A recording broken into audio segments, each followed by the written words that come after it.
হয়, বৰচলা সমষ্টিৰ পুঠিমাৰীত গাভৰু আৰু ব্ৰহ্মপুত্ৰ নদীৰ সংগমস্থলীত গা ধুবলৈ গৈ যোৱা 15 আগষ্ট তাৰিখে নিখোজ হৈছিলে নদীৰ বুকুত দুগৰাকীকৈ কিশোৰ। অষ্টম শ্ৰেণীত অধ্যয়নৰত দুগৰাকীকৈ কিশোৰ ব্ৰহ্মপুত্ৰ নদীত নিখোজ হৈছিলে।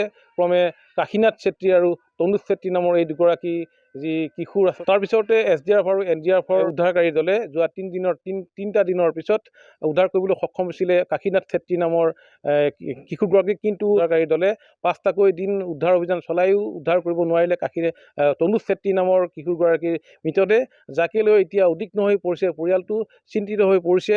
মই দেখুৱাইছোঁ আৰু মই বৰ্তমান উপস্থিত আছোঁ পুঠিমাৰীৰ এই দুৰ্ভগীয়া পৰিয়ালটোৰ ঘৰত। আৰু যিহেতু এই তনুজ চেত্ৰী নামৰ যিগৰাকী কিশোৰ, অষ্টম শ্ৰেণীত অধ্যয়নৰত কিশোৰগৰাকী আজি পৰ্যন্ত মৃতদেহ উদ্ধাৰ নহ'ল। তেওঁলোকে আশা কৰিছে যে নদীৰ কোবাল সোঁতে যে তনুজ চেত্ৰীক হয়তো ক'ৰবাত উটুৱাই লৈ গৈছে। তেওঁ এতিয়াও অন্ততঃ তেওঁ জীৱিত অৱস্থাত আছে বুলি তেওঁলোকে এতিয়াও অপেক্ষাৰত। তেওঁলোকে আশা কৰিছে যে তেওঁলোকৰ পুত্ৰক তেওঁলোকে পুনৰবাৰ ঘূৰাই পাব। আৰু আজি এনেধৰণে তেওঁলোকে আচলতে এক পুৰস্কাৰ ঘোষণা কৰিবলৈ বিচাৰিছে। যদি কোনো সদাশয় ব্যক্তিয়ে এই তনুজ চেত্ৰী নামৰ কিশোৰগৰাকীৰ আচলতে যদি কোনো সদাশয় ব্যক্তিয়ে আচলতে খবৰ দিব পাৰে, সেই ব্যক্তিক তেওঁলোকে নগদ 1 লাখ টকা পুৰস্কাৰ আগবঢ়াব বুলি তেওঁলোকে আমাক জানিবলৈ দিছে। আৰু নমস্কাৰ, আমাৰ ভাইটি দুজন নদীত গৈ ঢুকাইছিলে। পানীত গা ধুব যাওঁতে ডুব গৈছিলে। 5 দিনলৈকে বিচৰাৰ পিছত SDRF NDRF বিচৰাৰ পিছত এজনকে আমি উদ্ধাৰ কৰিব পাৰিলে SDRF দলে। তাৰপিছত তনুজ চেত্ৰী নামৰ কিশোৰটোক আমি আজিলৈকে পৰ্যন্ত পোৱা নাই।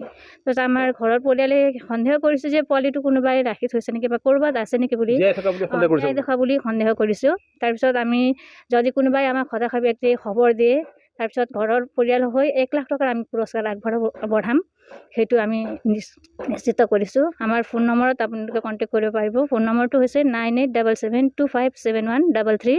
এই নম্বৰত কণ্টেক্ট কৰিলে হ'ল। 9877257133। এই নম্বৰত কণ্টেক্ট কৰিলে হ'ল। আমি যি সদাশয় ব্যক্তি আমাক খবৰ দিয়ে ল'ৰাৰ কিশোৰটো আছে বুলি, আমি তেওঁক 1 লাখ টকা পুৰস্কাৰ আগবঢ়াম। এই মৰ্মাহত ঘটনা আজি প্ৰায় 4 মাহৰ আগৰ ঘটনা।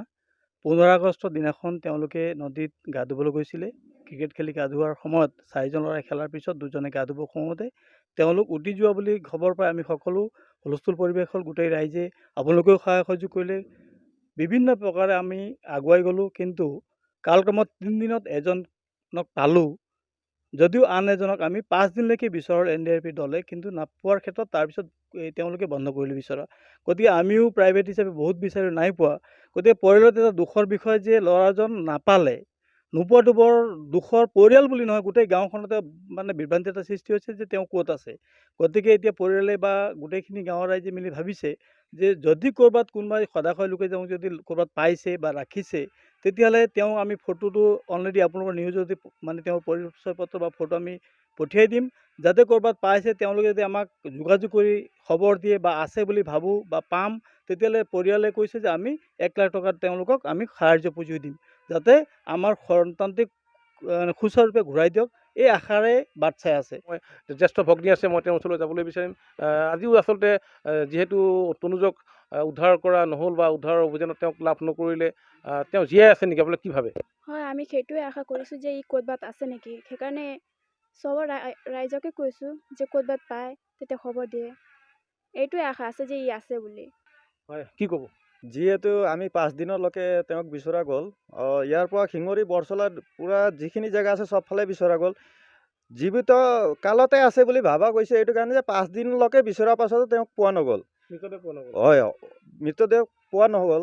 তেওঁ হয়তো ভয় কৰি কেনে ক'ৰবাত লুকাই থাকিবও পাৰে। কোনোবাই তাৰ ফাইদা উঠাব পাৰে যে সি সৰু পোৱালি, ইয়াক ৰাখোঁ বুলি ৰাখিবও পাৰে। যিহেতু এনেকৈ কোনোবাই ৰাখি থৈছে, যদি তেওঁক ঘূৰাই দিব লাগে।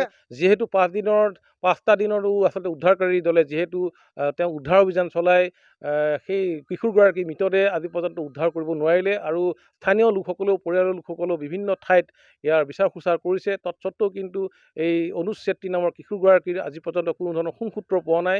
গতিকে তেওঁলোকে আশা কৰিছে যে তেওঁলোকৰ পুত্ৰ জীয়াই আছে। কোনো সদাশয় ব্যক্তিয়ে অনুজ চেত্ৰীৰ যদি কোনো খবৰ দিব পাৰে, তেওঁলোকে 1 লাখ টকা নগদ মাননি। আমাৰ ভাইটি দুজন নদীত গৈ ঢুকাইছিলে। পানীত গা ধুব যাওঁতে ডুব গৈছিলে। 5 দিনলৈকে বিচৰাৰ পিছত SDRF NDRF বিচৰাৰ পিছত এজনকে আমি উদ্ধাৰ কৰিব পাৰিলোঁ SDRF দলে। তাৰপিছত তনুজ চেত্ৰী নামৰ শিশুটোক আমি আজিলৈকে পৰ্যন্ত পোৱা নাই। তাৰপিছত আমাৰ ঘৰৰ পৰিয়ালে সন্দেহ কৰিছোঁ যে পোৱালিটো কোনোবাই ৰাখি থৈছে নেকি বা ক'ৰবাত আছে নেকি বুলি জীয়াই থকা বুলি সন্দেহ কৰিছে জীয়াই থকা বুলি সন্দেহ কৰিছোঁ। তাৰপিছত আমি যদি কোনোবাই আমাক হতাশা ব্যক্তিয়ে খবৰ দিয়ে, তাৰপিছত ঘৰৰ পৰিয়াল হৈ 1 লাখ টকাৰ আমি পুৰস্কাৰ আগবঢ়াম, সেইটো আমি নিশ্চিত কৰিছোঁ। আমাৰ ফোন নম্বৰত আপোনালোকে কণ্টেক্ট কৰিব পাৰিব। ফোন নম্বৰটো হৈছে 9877257133। এই নম্বৰত কণ্টেক্ট কৰিলে হ'ল। আকৌ এবাৰ কৈ দিয়ক ফোনৰ নম্বৰটো। 9877257133। এই নম্বৰত কণ্টেক্ট কৰিলে হ'ল। 4 মাহৰ আগৰ ঘটনা। 15 আগষ্টৰ দিনাখন তেওঁলোকে নদীত গা ধুবলৈ গৈছিলে।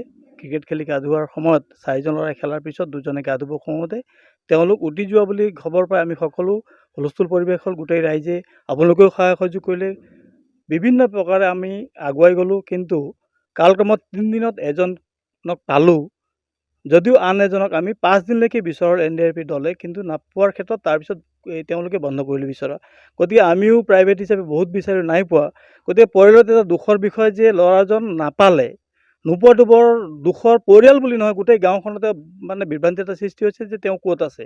গতিকে এতিয়া পৰিয়ালে বা গোটেইখিনি গাঁৱৰ ৰাইজে মিলি ভাবিছে যে যদি ক'ৰবাত কোনোবাই সদাশয় লোকে তেওঁ যদি ক'ৰবাত পাইছে বা ৰাখিছে, তেতিয়াহ'লে তেওঁ আমি ফটোটো অলৰেডি আপোনালোকৰ নিউজ যদি মানে তেওঁৰ পৰিচয় পত্ৰ বা ফটো আমি পঠিয়াই দিম, যাতে ক'ৰবাত পাইছে তেওঁলোকে যদি আমাক যোগাযোগ কৰি খবৰ দিয়ে বা আছে বুলি ভাবোঁ বা পাম, তেতিয়াহ'লে পৰিয়ালে কৈছে যে আমি 1 লাখ টকা তেওঁলোকক আমি সাহাৰ্য পুঁজি দিম।